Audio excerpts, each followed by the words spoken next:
안녕하세요. 점점 더워지는 날씨에 잘들 지내고 계시나요? 저는 요즘처럼 더워질 시기가 되면 한 번쯤 생각나는 사건이 있습니다. 지금이야 다 지난 일이고 생각하면 웃음만 나지만 그때는 정말 제가 했던 결혼에 대한 회의감까지 들면서 많이 힘들었었어요. 저는 한국에서 태어났지만 한국에서 지낸 시간보다 다른 나라를 돌아다니면서 보낸 시간이 훨씬 더 많았던 이제는 30대에 들어선 여자입니다. 전 아주 어린 시절부터 전 세계를 돌아다니시는 부모님을 따라서 세계를 돌아다니면서 살았어요. 원래 저희 부모님들도 한국에서 일하셨지만 제가 초등학교를 졸업할 때쯤이 되자 그동안 하고 싶었던 일을 하시겠다면서 저에게도 함께 하자고 하셨거든요. 그렇게 전 세계를 다니다 보니 항상 부모님과 붙어 있는 건 좋았지만 음식 때문에 힘든 일이 참 많았습니다. 나라에 따라서 식재료도 다양했고 향신료도 다양했고 그러다 보니 우리나라 사람 입맛에 맞지 않는 음식들을 먹어야 할 때가 많았거든요. 부모님들은 음식이란 것이 배를 채우는 용도라고 생각하셨지만 저는 아니었습니다.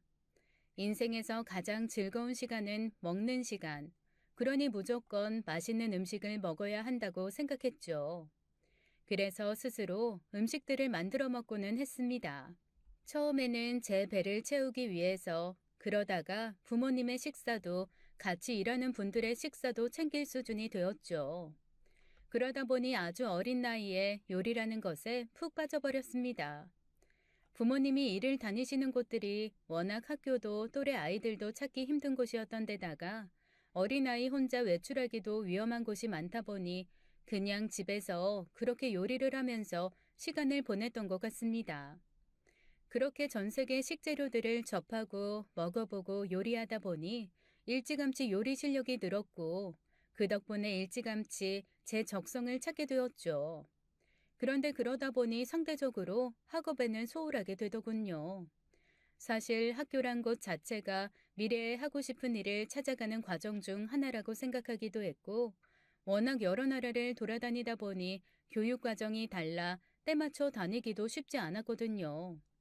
그렇다고 공부를 아예 안 한 것은 아니었고, 홈스쿨링으로 어느 정도 정규 과정을 따르긴 했지만, 어쨌거나 한국식으로 본다면 저의 공식적인 학벌은 중졸이 되는 것이었죠. 그렇게 남들보다 조금은 일찍 부모님에게서 독립해서 일을 찾고 경력을 쌓기 시작했습니다. 제가 자리를 잡은 곳은 미국이었으니 아마도 그곳에서 한국 남자를 만난 것이 아니었다면 이 모든 것이 문제가 되지 않았을지도 모르겠어요. 안녕하세요. 혹시 한국 분이세요? 저 한국에서 온 유학생인데 여기서 일하시나 봐요. 한국 분이세요? 반갑네요. 그런데 이 근처에 학교가 있던가요? 사실은 며칠 전에 시험 끝나고 친구들하고 놀러 왔는데요. 다시 못 돌아가고 있는 중이에요. 왜요? 무슨 일 있으셨어요? 그쪽한테 반해서요. 번호 물어보려고 일주일째 매일 출근 중인데 차마 용기가 안 나서 이러고 있습니다. 그런데 내일까지는 학교에 복귀하지 않으면 제가 정말 큰일 나서요. 그러니까 제발 사람 하나 살린다 치고 번호 좀 주시면 안 될까요? 저는 그렇게 제가 일하던 레스토랑에 자주 오던 한국인 유학생인 남편에게 고백을 받았습니다. 평소에도 그런 식으로 접근하는 남자들은 꽤 있었지만 다 무시했었는데 그때는 왜인지 저도 이상하게 심장이 두근두근 하더라고요. 특별히 잘생기지도 특별히 멋지지도 특별하게 귀티가 나는 것도 아니었는데 참 희한하게 끌리더라고요. 그런데 제가 평소에 또래들과 만날 일이 적다 보니 연애가 처음이었고 그렇다 보니까 그만 실수 아닌 실수를 해버렸습니다. 연애를 시작한 지 1년도 되기 전에 덜컥 임신이 되어버린 것이었죠. 아직 결혼에 대한 이야기를 하기도 전이었고 서로 미래를 약속한 것도 아니었고 그 남자는 아직 공부를 해야 하는 것도 많이 남아 있었거든요. 그런데 애가 생겼으니 어떻게 해야 하나 참 고민이 많이 됐습니다. 사실 혼자 낳아서 기르는 것도 문제는 되지 않았지만 그래도 사랑하는 사람 사이에서 생긴 아이니까 함께 이야기하고 이왕이면 미래도 함께하고 싶었어요. 그걸 말이라고 해? 당연히 나와야지. 세상에. 그럼 뭐부터 해야지? 결혼부터 해야 하나? 그럼 난 어떻게 할까? 우선 우리 부모님한테 이야기를 해야 결혼을 준비하는데 어떻게 하지? 어떻게 하지? 그 남자는 당황하기는 했지만 다행히 아이가 생겼다는 사실을 기뻐해 주었습니다. 그리고 아이가 생겼으니 공부를 포기하고 한국으로 들어가서 취업을 하겠다고 하더군요. 자신의 꿈을 위해 먼 타국 땅까지 와서 공부를 하고 있는 걸 텐데 저를 위해서 그리고 우리의 아이를 위해서 미련 없이 모든 것을 포기하겠다는 그 남자를 보니 제가 남자를 잘 골랐다는 확신이 들었습니다. 그래서 저도 그 남자를 따라 한국에 들어오는 일에 동의했어요. 제가 하는 일은 나라가 상관없으니 미국이 아니라도 할 수 있는 상황이기도 했고, 임신을 한 뒤로는 유난히 심한 입덧 때문에 음식 냄새를 맡을 수가 없어서 일을 쉬고 있는 중이기도 했거든요. 그래서 저희는 오랜 상의 끝에 한국으로 돌아가 결혼을 하고 새 살림을 시작하기로 했죠. 그렇게 저는 그 남자와 비행기에 올랐고 한국으로 돌아왔습니다. 아주 핑크빛 미래를 꿈꾸면서 말이죠. 그런데 제가 너무 오랫동안 한국을 떠나 있었던 게 문제였을까요? 한국에 들어온 이후 저는 계속해서 전혀 예상하지 못했던 상황에 부딪히게 되었습니다. 무엇 하나 제 예상과는 맞아 떨어지지가 않더라고요. 미국에서 만났다고? 아니 공부하라고 보내놨더니 왜 거기서 연애를 해? 넌 얌전히 공부하던 우리 아들을 어떻게 꼬여낸 거니? 거기다 덜컥 임신까지? 넌 도대체 가정교육을 어떻게 받았으면 결혼 전에 덜컥 임신부터 해? 그리고 임신을 했으면 여자인 네가 알아서 했어야지. 왜 장래가 창창한 우리 아들 발목을 잡고 늘어져서 앞길을 막는 건데? 시어머니에 대한 저의 첫인상은 상당히 무례하다는 거였습니다. 저 사람은 왜 나에게 저렇게 개인적인 질문을 아무렇지 않게 하지? 너무 무례한 거 아닌가? 지금 생각하면 엄청난 문화 충격이었던 것 같습니다. 저희 시어머니가 되실 분은 손주가 생겼다는 말에 기뻐하기는커녕 울고불고 난리를 치시더군요. 저는 아들의 공부를 방해한 천하의 악녀였고 저의 소중한 아이는 아들 인생 앞에 놓인 장애물이었어요. 너는 그래서 무슨 일을 하는 거니? 우리 아들은 어떻게 만난 건데? 저는 레스토랑에서 일했어요. 이 사람이 거기 왔다가 저한테 번호를 물어봐서.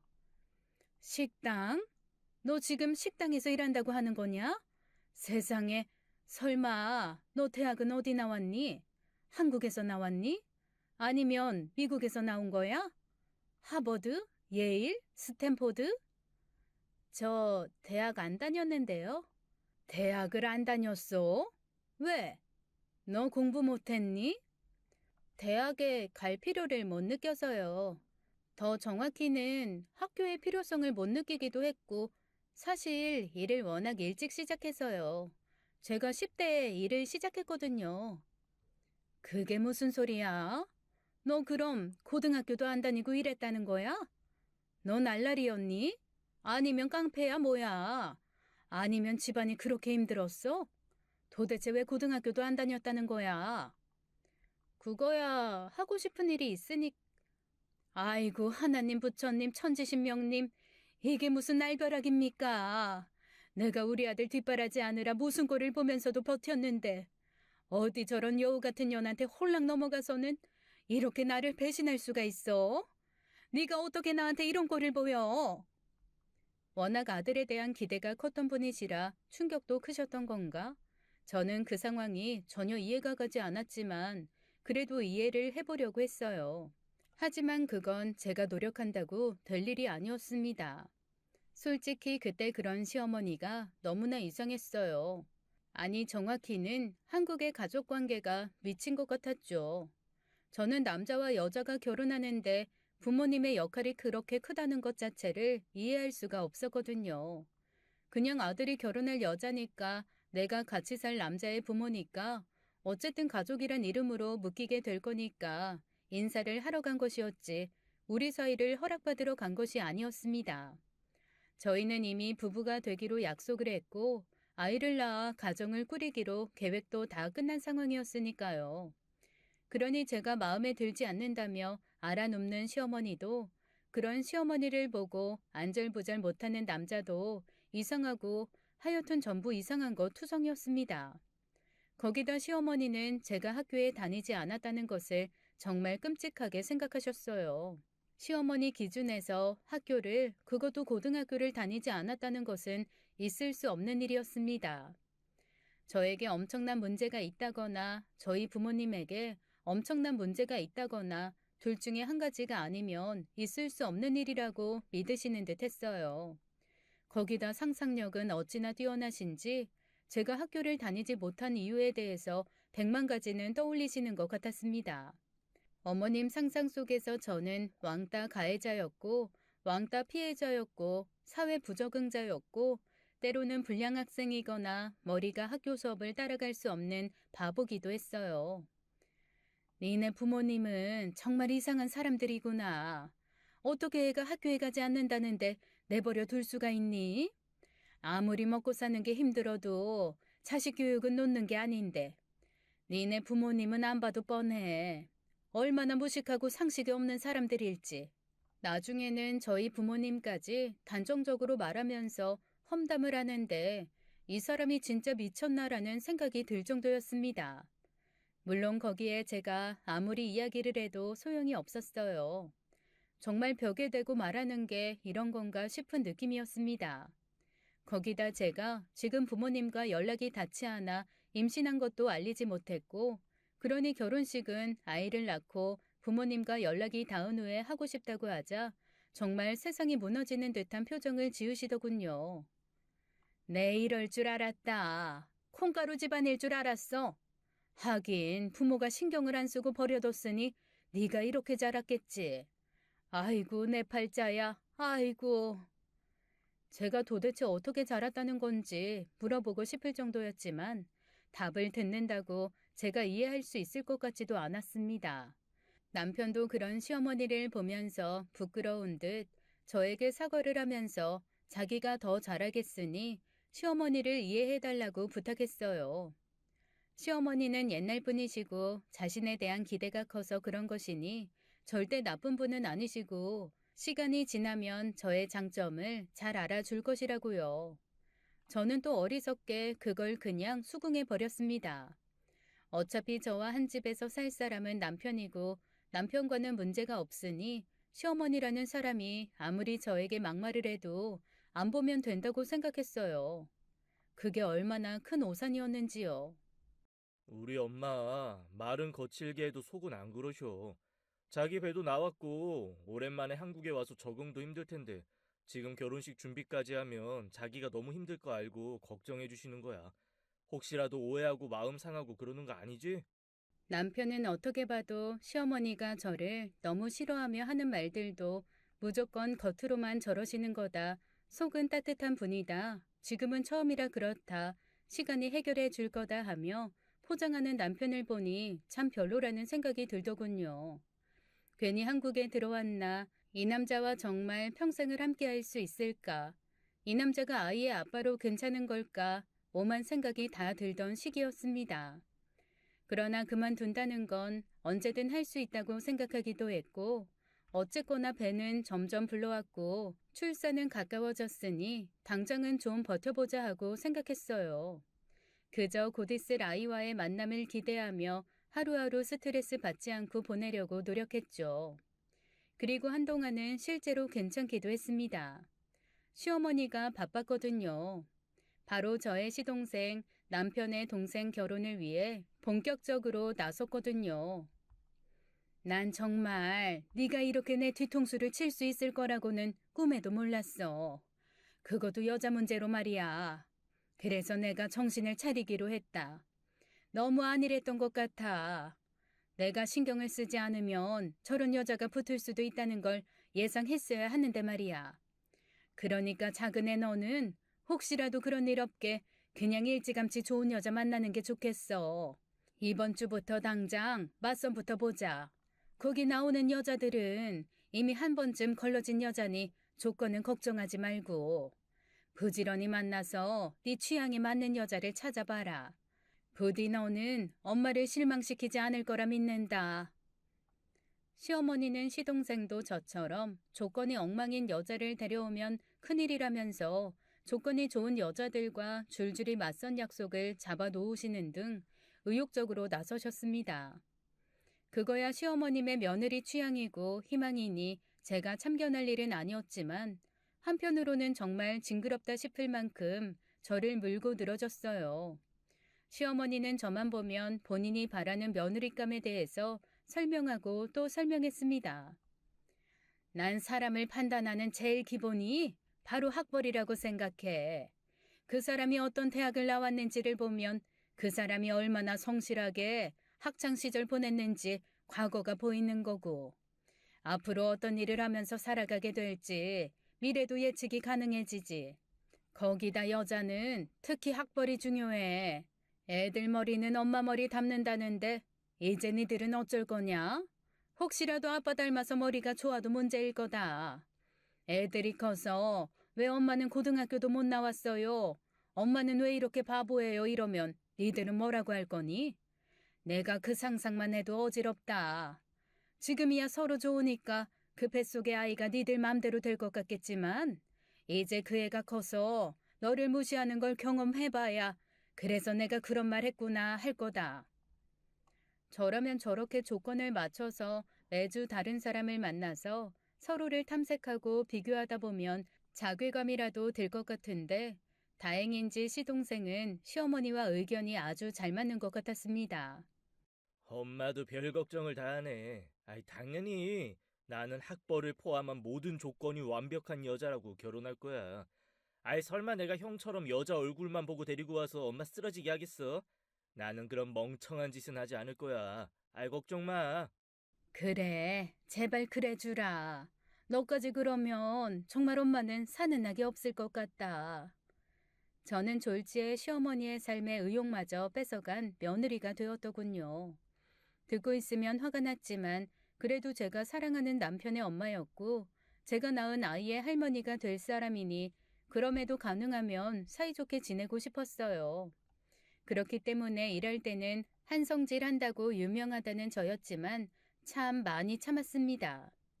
저와 일했던 사람들이 봤다면 아주 쓰러질 법한 모습이었죠. 그나마 그런 자리가 몇 번이고 계속되니 남편도 조금은 제 눈치를 보기 시작하더군요. 미안해.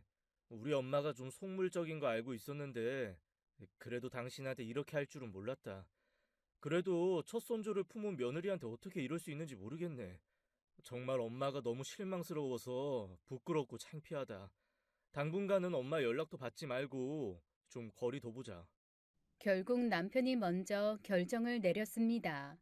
저에게 아예 시어머니의 연락을 받지 말라고 제 전화에서 시어머니의 번호를 차단해버렸거든요. 그러나 남편은 시어머니의 행동력을 무시한 거였죠. 제가 시어머니의 연락을 받지도 않고 불러도 가지 않자 시어머니는 직접 저희 집을 찾아와서 배를 눌렀습니다. 세상에, 너 살아있었구나. 나는 너 죽었을까봐 걱정돼서 와봤다. 적어도 손가락은 부러진 거지? 아니면 감히 시어머니 연락을 씹는 게 말이 되니? 역시 배운 게 없어서 그런가? 왜 이렇게 못 배운 티를 내는 거니? 집 앞으로 와서 미친 듯이 배를 눌러대는 시어머니를 모른 척 할 수가 없으니 할 수 없이 문을 열고 들어오시라고 하면 남편도 없겠다 더욱 거침없이 질러댔습니다. 너는 집안 꼴이 이게 뭐니? 우리 아들이 벌어오는 돈으로 편하게 놀고 먹을 거면 최소한 살림이라도 잘해야 하는 거 아니니? 남편이 입덧한다고 위해주니까 엄살만 늘어나서는. 너 입덧도 다 어리광이야. 정신력으로 이겨내야지. 바닥에 머리카락이 굴러다니고 냉장고에는 유통기한 지난 음식이 넘쳐나고 내가 정말 이런 꼴 보려고 아들을 그 정성으로 키운 게 아닌데 정말 이게 무슨 악몽인지 모르겠다. 그렇게 하루가 멀다 하고 시어머니의 방문을 받다 보니 집이란 공간이 쉴 수 있는 공간이 아니게 느껴지더라고요. 그러니 어쩌겠어요. 항복을 해야죠. 그 후로는 시어머니가 연락하면 바로 받았고 부르시면 그냥 찾아갔습니다. 최소한 제 영역으로는 들어오게 하고 싶지 않았거든요. 그러면 시어머니는 며느리의 당연한 역할을 알려주겠다며 그렇게 집안 살림을 시키셨습니다. 입덧 때문에 정작 저희 집도 제대로 치우거나 남편 식사도 챙기지 못하던 저였는데 시댁에 빨래며 청소를 참 알차게도 시키더군요. 어떤 날은 아예 부엌에 엄청난 식재료를 쌓아놓기도 하셨습니다. 너 식당에서 일했다고 했지? 그럼 어디 그거라도 해봐라. 오늘 내 친구들 올 거니 제대로 잔치 음식 좀 만들어봐. 입덧 때문에 힘들기는 했어도 청소나 빨래보다는 요리가 낫기는 했습니다. 그러나 그렇게 만든 음식들을 보고 칭찬 한 번 한 적이 없이 그저 타박만 하셨어요. 세상에, 너는 그나마도 쓸모가 없네. 손님을 불렀다고 하면 좀 제대로 모양 있게 만들어야지. 어디 이따위 걸 만들어서 날 창피 주려고 하니? 하긴 내가 너한테 뭘 기대하니. 아유, 재료만 아깝게 됐네. 그러나 그러면서도 매번 저에게 요리를 시키셨고, 그러다 시어머님이 초대한 손님들과 제가 마주치기라도 하면 아줌마, 음식 준비 다 끝났으면 얼른 가보세요.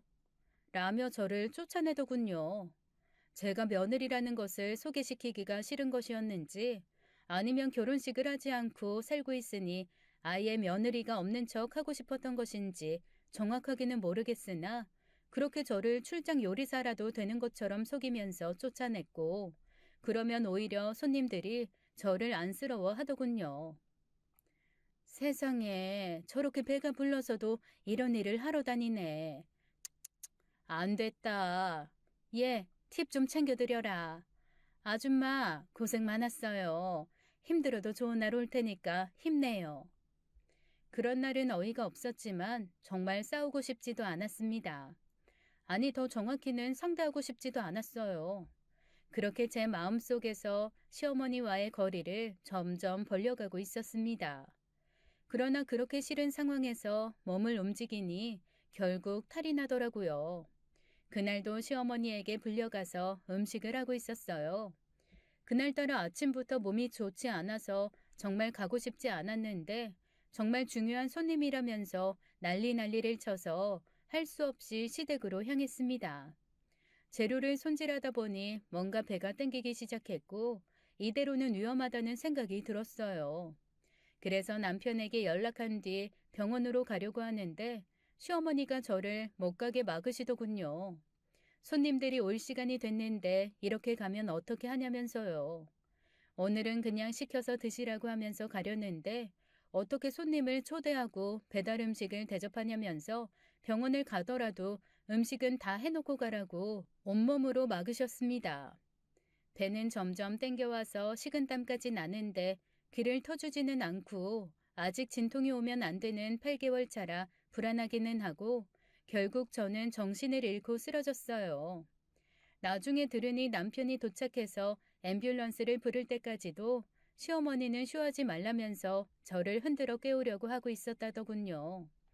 다행히 바로 병원으로 가서 그런지 조산을 하지는 않았지만 의사가 몸 상태가 너무 나쁘다며 절대 무리하면 안 된다고 신신당부를 했고 저와 남편은 차라리 시어머니가 부르지 못하도록 병원에 입원해 있다가 아이를 낳는 게 좋겠다고 결정했습니다. 병원에서의 시간은 답답하기는 했지만 시어머니를 보지 않으니 살 것 같았어요. 물론 시어머니는 병원까지 쫓아와서 잔소리를 하고 싶어 했지만 병원에서 남편 외에 보호자는 안 된다며 막아주시는 덕에 평화로운 시간을 보낼 수 있었죠. 그런데 그렇게 누워있는 시간이 많아지다 보니 생각도 많아지더군요. 나는 왜 시어머니를 피해서 입원까지 해야 하는지, 내가 어디까지 맞춰줘야 하는 건지, 이게 정말 맞는 관계인 것인지 말입니다. 저는 시어머니 때문에 힘들고 시어머니는 제가 마음에 들지 않아 어쩔 줄 몰라 하고 그럼 그 사이에서 남편은 속상해하고 시어머니와 싸우고 이것의 반복이다 보니 나만 없으면 시어머니와 남편은 싸울 일도 없을 텐데 내가 잘못하고 있는 건가? 그냥 빠져줘야 하는 건가 하는 생각까지 들 때도 있었습니다. 그런데 그렇게 병원에 있다 보니 같은 병실을 쓰는 산모들과 친해지게 되었고 그분들을 통해서 한국의 시어머니를 대하는 방법을 배울 수 있게 되었어요. 우선 시어머니가 뭐라고 하면 그냥 듣지를 마. 그냥 머릿속으로 딴 생각해. 그러다가 말이 좀 끊기는 것 같다? 그러면 호응을 해. 아, 네, 그렇죠. 같은 거 있잖아. 보통 시어머니가 며느리한테 하는 이야기는 10에서 9는 하나도 안 중요한 거니까 그 중요한 한 개를 위해서 시어머니가 하는 이야기를 다 경청하다가 스트레스 받을 필요가 없어. 혹시 입을 다물게 하고 싶으면 그냥 네, 어머님, 어머님이 맞으세요. 그러면 돼. 그런데 우리나라 시어머니들은 원래 다 그래. 자기 시어머니면 특별히 그런 거 아니야. 다 그냥 그래. 다 며느리 못 잡아먹어서 안달이야. 그러니까 와, 우리 시어머니 왜 저러지? 그런 거 고민하지 마. 내가 잘하면 될까? 그것도 고민하지 마. 자기가 어떻게 해도 변하지 않아. 그냥 시어머니들은 그냥 그래. 도저히 이해할 수 없는 논리지만 그게 한국식 시어머니와 며느리의 관계고 다들 저렇게 생각한다고 하니 오히려 마음이 편해지더군요. 모든 평화가 마음에서 온다더니 정말 그렇게 마음을 바꾸니 편하더라고요. 너는 떠들어라, 나는 안 들으련다 라는 마음가짐으로 시어머니의 이야기를 귀담아 듣지 않기 시작한 것이죠. 그렇게 2달의 시간이 지나고 저는 아이를 출산하게 되었습니다. 아이가 태어나니 아이만 보고 있어도 너무 행복하다 보니까 아이에게만 집중을 하게 되기도 했고요. 눈을 마주쳐도 좋고 입이 오물거리는 것을 봐도 좋고 웃는 것, 우는 것, 뭐래도 귀엽고 사랑스러운 아이를 보고 있으니 시간이 어찌나 빠르게 지나가는지요. 너 혹시 고아 아니니? 어떻게 아직까지 연락이 안 될 수가 있어? 어떻게 딸이 자식을 낳았는데도 이렇게 모른 척을 하고 있을 수가 있냐고. 너 진짜 부모가 있기는 한 거니? 안 그래도 얼마 전에 연락은 됐어요. 이번에는 정말 오지에 가 계신다고 하시더라고요. 그런데 하시는 일이 있으셔서 당장은 못 나오시나 봐요. 안 그래도 저희 애기 보고 싶다고 최대한 빨리 나오신다고는 하셨어요. 넌 지금 그걸 말이라고 하고 있니? 요즘 같은 세상에 아무리 오지라고 해도 연락 안 되는 곳이 어딨고 아무리 일이 중요해도 딸 자식이 출산하는 것보다 중요한 일이 어딨어? 너 다 거짓말이지? 너 엄마 아빠 없지? 맞지? 네가 귀신을 속여라. 나는 못 속인다. 그게 아니라 그거 아니면 혹시 니네 부모님 범죄자니? 어디 누구한테 쫓기는 거야?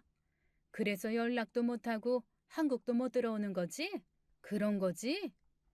그런 거 아니에요.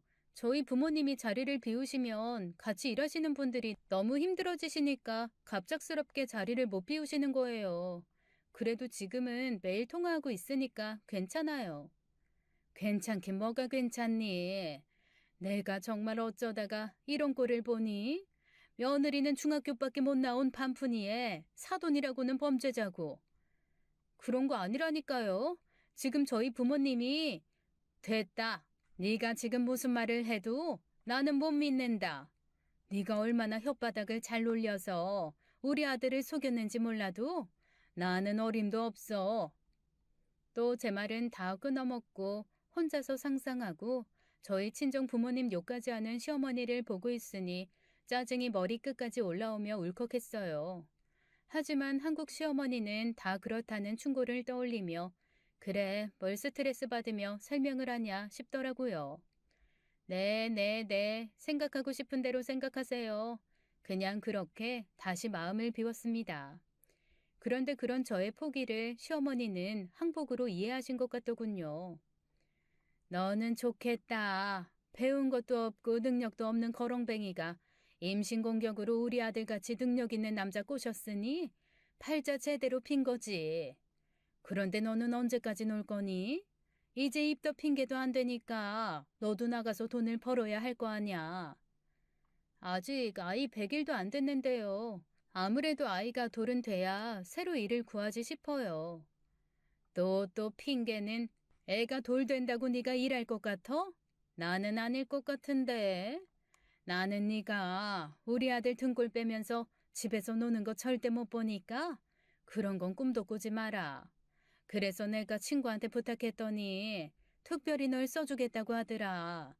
내 친구가 얼마 전에 순대국밥집을 하나 오픈했는데 마침 주방 아줌마가 필요하다고 하더라고. 점심시간 바쁠 때 나가서 하루 5시간씩만 일하면 100만 원씩 월급 준다고 하니까 그 시간에는 애 어린이집에 맡기고 가서 일해. 어머님, 제가 순대국밥을 좋아하기는 하는데요. 제 전공 요리는 한식이 아니라서요. 그리고 아직 애를 어린이집에 보낼 생각도 없어요. 걱정해 주셔서 감사합니다. 그런데 일은 제가 구하고 싶을 때 제가 구할게요. 그리고 제가 벌어놓은 것도 있어서 다행히 아직은 그 사람한테 손 안 벌리고 있으니까 걱정하실 거 없으세요. 설사 제가 돈을 못 번다고 해도 저희는 한 가족인데 같이 벌어서 같이 쓸 수도 있죠. 이것 봐, 이것 봐. 본색을 드러내는 거 봐라. 배운 게 없으니 염치도 없지. 어디 우리 아들한테 기생을 하려고 해? 내가 그 꼴 두고 볼 것 같아?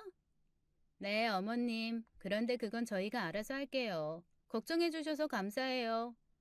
사람이 적응의 동물이라고 했던가요? 저도 어느새 시어머니에게 적응을 했는지 이상한 곳에 최저시급도 안 되는 일당으로 취직시키려고 하는 것도 한 귀로 듣고 한 귀로 흘릴 정도의 내공이 쌓이더군요. 그런데 문제는 시댁 쪽도 전력을 보강했다는 것이었습니다. 바로 시동생이 그동안의 노력의 성과를 보이며 드디어 결혼할 여자를 결정하고 집으로 인사를 데리고 온 것이었어요. 그래, 내가 이제 드디어 제대로 며느리다운 며느리를 보는구나. 그래, 학교도 직업도 집안도 이렇게 마음에 드는 애가 우리 아들들 짝이어야 하는 건데 말이다. 엄마 또 왜 이래요? 나하고 약속한 거 잊으신 거예요? 이러실 거면 저희 일어날게요. 일어나긴 어딜 일어나니. 큰애야, 드디어 네가 우리 집을 위해서 해줄 일이 생겼지 뭐니? 자고로 우리나라에서는 맏며느리가 시동생들, 시누이들 결혼을 책임지는 거란다. 그러니까 이번에 시동생 결혼식은 네 일이다 생각하고 열심히 준비해라. 작은 애는 일이 바빠서 그런 사소한 일에 신경 쓸 새가 없을 거야. 원래 사회적으로 인정받는 사람들은 일만 열심히 하게 주변에서 도와줘야 하는 거고. 그러니까 큰애 네가 자잘한 심부름들 몸 쓰는 건 나서서 다 해주고. 알았지? 엄마, 그건 좀 아닌 것 같은데. 우리도 아직 식을 못 올렸는데 동생 결혼 준비를 이 사람이 어떻게 도와? 내가 니들한테 결혼식 하지 말라고 했니? 제 엄마 아빠가 나타나야 식을 하던지 말던지 할 거 아냐. 그 엄마 아빠라는 사람이 진짜 있는지 사기를 당하고 있는 건지 이제는 나도 모르겠으니까. 그리고 어차피 니들도 결혼할 거면 미리 동생 결혼 준비하는 거 도우면서 니들 결혼 어떻게 할 건지 예상도 세우고 하면 될 거 아니야. 물론 혹시라도 결혼식을 하게 된다고 해도 수준 차이가 나서 비슷하게도 못하겠지만. 엄마! 남편은 시어머니에게 또 잔뜩 화를 냈습니다. 시동생이 데려온 여자를 두 팔 벌려 환영하는 모습이 저를 대하는 모습과 너무 달라서 이제 분노까지 일어난다고 하더라고요.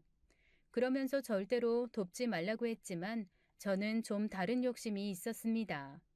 제가 이런저런 사정으로 또래 동성의 친구가 없었고 자매나 가까운 친척도 없었던 터라 같은 집안의 며느리가 된 또래의 여자 동서와 친하게 지내고 싶은 욕심이 있었거든요.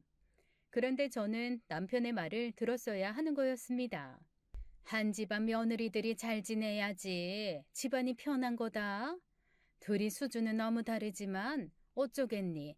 잘난 사람이 조금 너그러운 마음으로 봐줘야지. 그네 너는 네가 형님이라고 어줍잖게 동서 시집살이 같은 거 시킬 생각 꿈에도 하지 말아라. 나는 그런 꼴 못 본다. 그저 좋은 대학 나오고 좋은 직장 다니는 동서가 들어왔으니 하나라도 배울 게 있겠거니 하고 겸손한 마음으로 대하고 시키는 건 무조건 잘하고 알겠니? 이번 결혼 준비부터 알았지? 어머, 아무리 그래도 제가 어떻게 형님한테 그래요. 형님도 걱정하지 마세요. 제가 손아래 사람으로서 잘할게요. 그래도 결혼 준비를 좀 도와주시면 감사하긴 할 것 같아요. 제가 아무래도 일도 하면서 결혼 준비하다 보니까 버겁긴 하네요. 멀쩡한 대학 나와서 회사 다니면서 결혼 준비가 어디 쉽겠니? 다 그게 네가 인정받아서 그런 거 아니겠어. 좋은 대학 나와서 좋은 직장 다니는 사람은 자기가 할 일이 있는 거고 집에서 노는 사람 있으니까 그 손도 빌리고 그러는 거지. 가족이 될 사람이니 좋게 좋게 도와주면 그 마음을 알아주겠지. 그리고 결혼식 준비라는 게 어떤 건지 미국에서도 경험해 본 적이 없으니 이번 기회에 한국 결혼식에 대해서 봐두면 내가 결혼할 때도 도움이 되겠지 하는 마음도 있었어요. 그리고 내가 도와주면 저 사람도 내가 결혼할 때 도움이 되겠지. 뭐 그런 여러 가지 마음도 있었고요. 그러나 사람은 적응의 동물이죠. 처음에는 그래도 조심하는 것 같던 동서될 사람도 어느 순간 저를 점점 편하게 생각하는 것 같더니 어느 순간에는 정말 자기가 만만하게 심부름을 시켜도 되는 그런 사람이라고 여기는 듯 했습니다. 형님, 어제 찾아오신 한복 그거 어떻게 된 거예요? 제가 구김없게 잘 들고 오시라고 했잖아요. 그런데 이거 주름 졌잖아요. 이거 내일 스튜디오 촬영인데 어떻게 하실 거예요? 택시 타신 거죠? 그러니까 접혔죠. 제가 서서 버스 타시라고 했잖아요. 아니 도대체 왜 이렇게 말귀를 못 알아들으세요? 동서, 지금 선 세게 넘네? 사람이 좋은 마음으로 도움을 준 거면 고마워하는 게 아니라 지금 뭐라고 하는 거야? 돈 주고 사람을 써도 그렇게 말하면 갑질이란 소리 들어. 근데 하물며 나는 동서 윗사람이고. 윗사람은 개뿔? 나이 많은 게 벼슬인 줄 아나? 동서! 어머, 들리셨어요? 귀는 잘 들리시나 봐요. 그러게 어릴 때 공부 좀 하시지 그러셨어요. 중졸이 뭐예요, 중졸이? 제가 지금 형님이랑 한 집안 식구가 된다는 게 얼마나 자존심 상하는지 아세요? 정말 형님 때문에 결혼 엎으려고 한 거 겨우겨우 참고 진행하는 거예요. 그러니까 괜히 어설프게 형님 행세할 생각 말아요. 동서, 내가 학교를 어딜 다녔고 어떻게 살았건 내가 동서한테 피해만 주지 않으면 되는 거 아니야? 왜 내가 동서한테 그런 걸로 무시를 당해야 돼? 이런 식이면 내가 동서 결혼 반대해야 하는 정도인 거야. 반대요? 해보세요, 어디. 제 결혼이 엎어지나 형님이 이 집안에서 쫓겨나나. 설마 뭐 미국식 마인드신 거예요? 인간은 모두 평등하다, 그런 거요? 아니요, 절대 아니에요. 사람은 다 급이 있어요. 거기다 후천적인 건 더욱 그렇고요. 노력해서 얻을 수 있는 건 노력해서 얻으셨어야죠. 도대체 왜 노력이란 건 하지 않고 거저 얻으려고 하세요? 저 그런 사람들 정말 극혐합니다. 와, 평생 처음 들어보는 말들을 어쩜 그렇게 다다다 쏟아내는지요.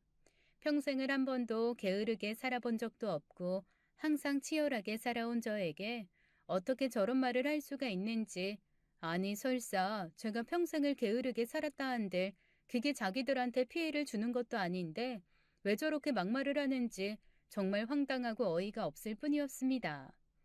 그리고 사람이 사람을 선의로 대하는데 반대쪽에서 악으로 대응한다면 저도 굳이 상대하고 있을 필요가 없다는 생각이 들었어요. 그래서 저는 시어머니 말고 동서도 최대한 부딪히지 말고 살아야겠구나 생각했고 제 남편도 그런 제 의견에 적극 동조해 주었습니다. 그러나 아무리 피하려고 해도 가끔씩 어쩔 수 없이 마주쳐야 하는 집안 행사가 있을 수밖에 없었어요. 어머님, 제가 결혼하고 어머님 첫 생신이시라서 어떻게 해야 하나 고민을 엄청나게 했거든요.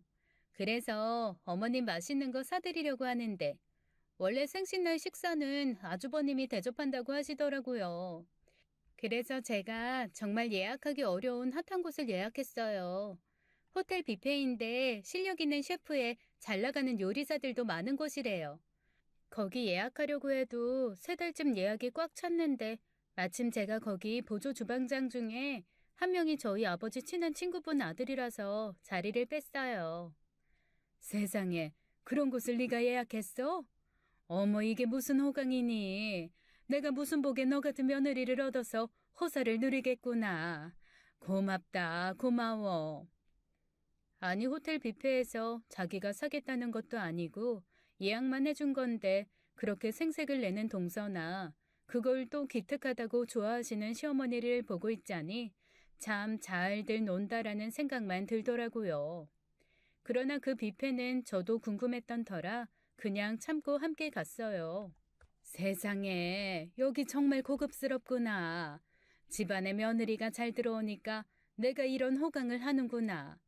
너는 어떻게 이런 최고급 호텔에서 일하는 사람을 알고 있니? 정말 대단하다.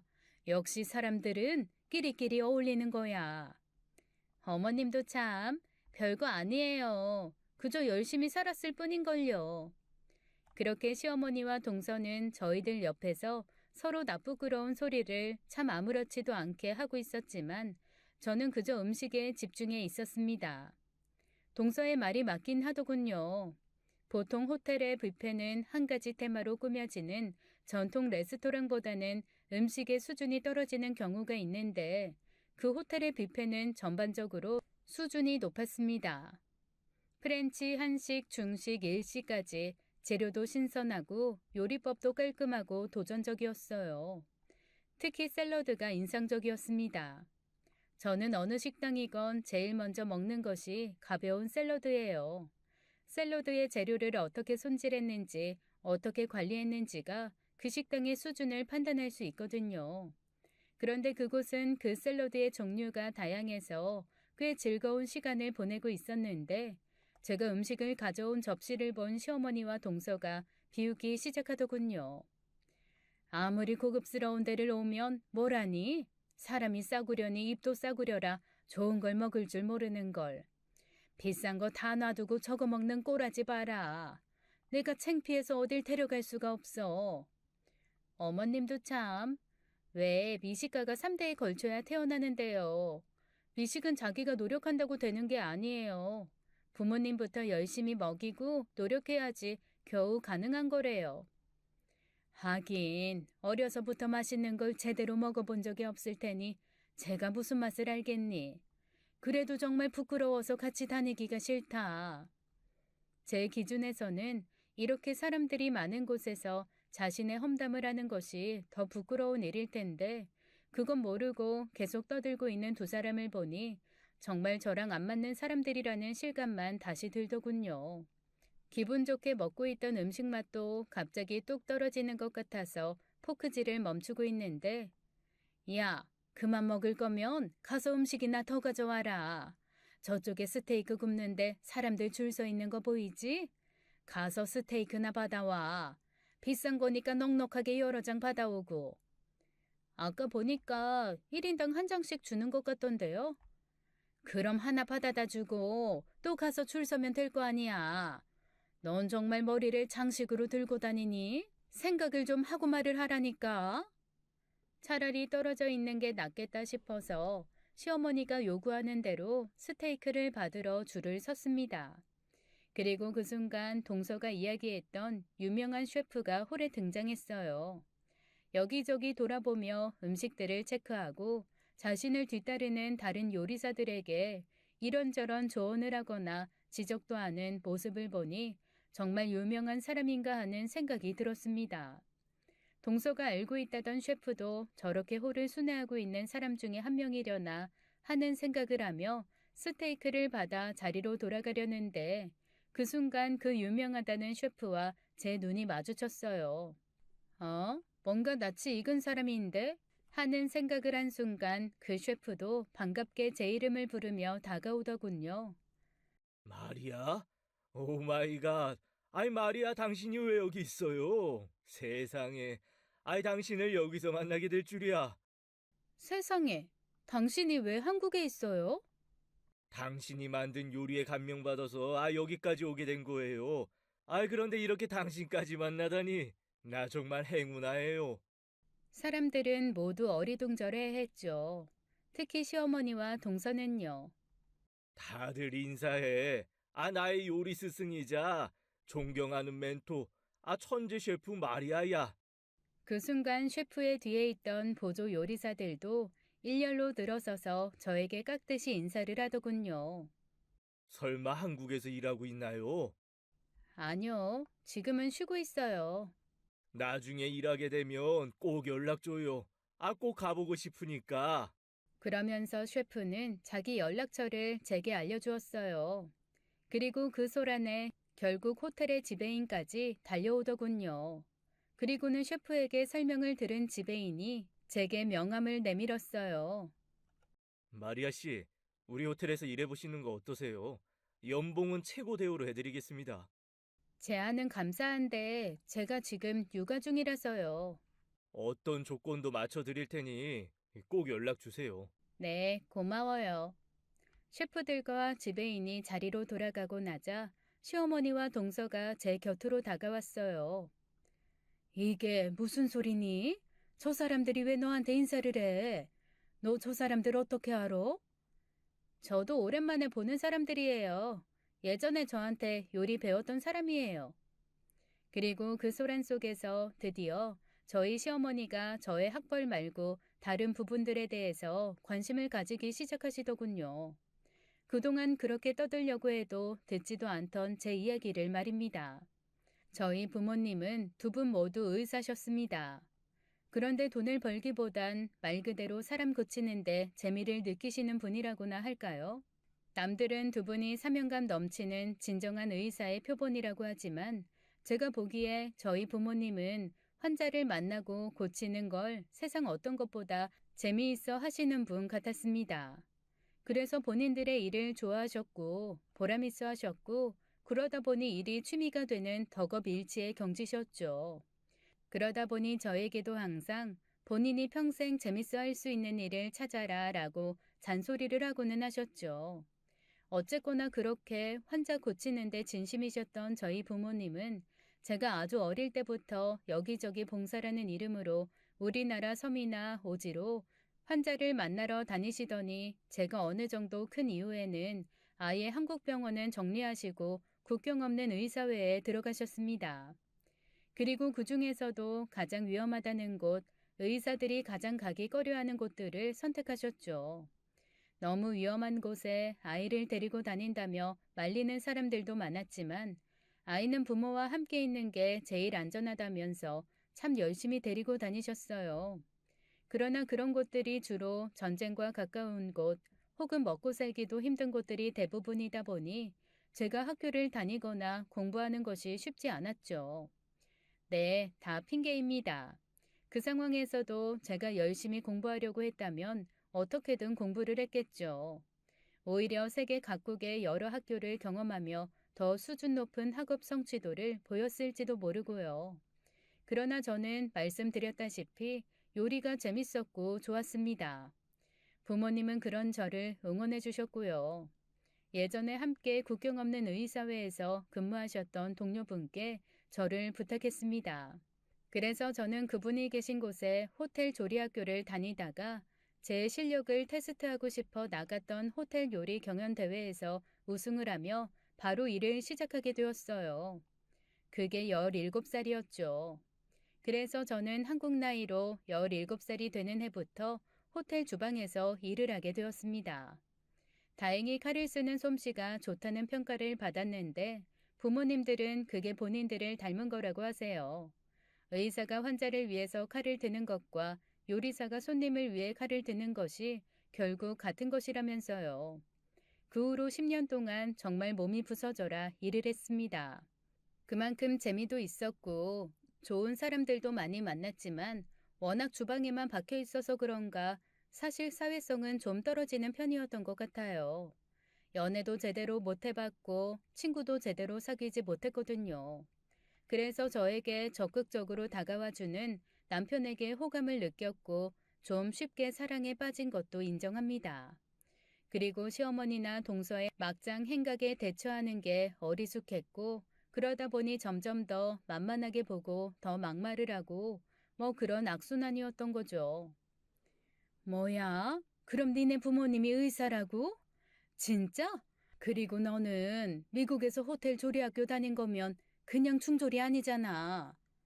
중졸은 맞죠. 일반 학교가 아니라서 우리나라에선 학교로 인정을 받지 못하거든요.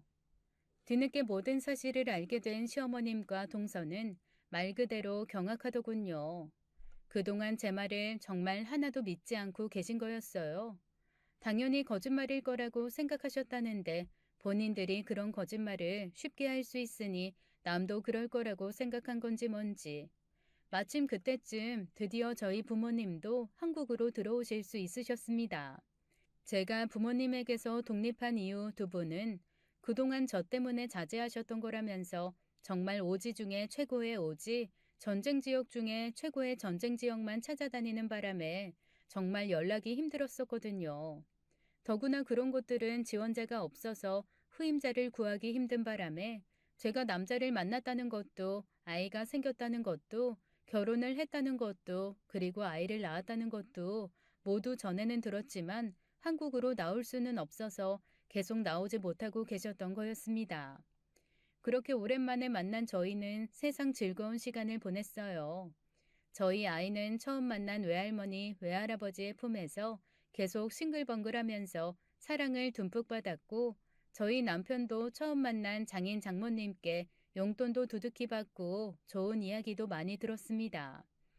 부모님은 거의 20년 만에 휴가다운 휴가를 보내시겠다면서 한동안 저희 곁에 있겠다고 하셨어요. 다시 일을 시작하신다고 해도 본인들 나이가 있으셔서 이제는 외국으로 나가기는 무리일 것 같아 어디 조용한 무인촌이나 섬으로 가서 병원을 차리시고 싶다고 하시는데 그 전에 의대 동기들과 지인들의 부탁으로 간간히 수술을 하러 가시거나 강의를 가시면서 시간을 보내고 계시죠.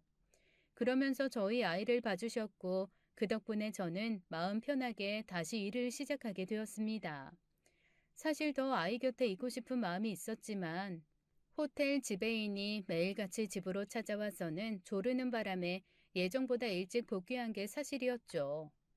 하지만 역시 저는 주방 체질인지 정작 일을 시작하니 너무 즐겁더라고요. 그리고 신기할 정도로 시댁의 막말이 뚝 끊겼습니다. 저는 여전히 같은 사람이고 제가 중졸이라는 조건도 식당에서 일한다는 것도 변하지 않았지만 저를 보는 시어머니와 동서의 시선이 바뀐 게 이유라면 이유겠죠. 그 모습을 보니 제 기대도 아예 사라진 듯합니다. 그렇게 진정으로 마음을 비우고 기대도 버리니 덕분에 하루하루가 편하고 즐거워요. 저는 그래서 주변에서 저처럼 시댁 때문에 힘들어하는 사람들을 보면 노력하지 말라고 합니다. 어차피 변해야 하는 건 본인이 아니라 자신을 함부로 보는 상대라고 말해주면서요. 그러니 혹시나 지금 이 순간 자신을 함부로 대해서 스트레스 받고 계신 분이 계시다면 똑같은 말을 해드리고 싶었습니다. 나를 좋아하지 않는 사람들 때문에 힘들어하기보다 날 좋아하는 사람들 틈에서 내가 좋아하는 일을 하면서 행복하게 지내는 게 본인과 시간을 소중하게 지킬 수 있는 방법이거든요. 지금까지 사연 읽어주는 남녀였습니다. 끝까지 시청해주신 여러분 감사드리며 저희는 다음 사연으로 돌아올게요. 감사합니다.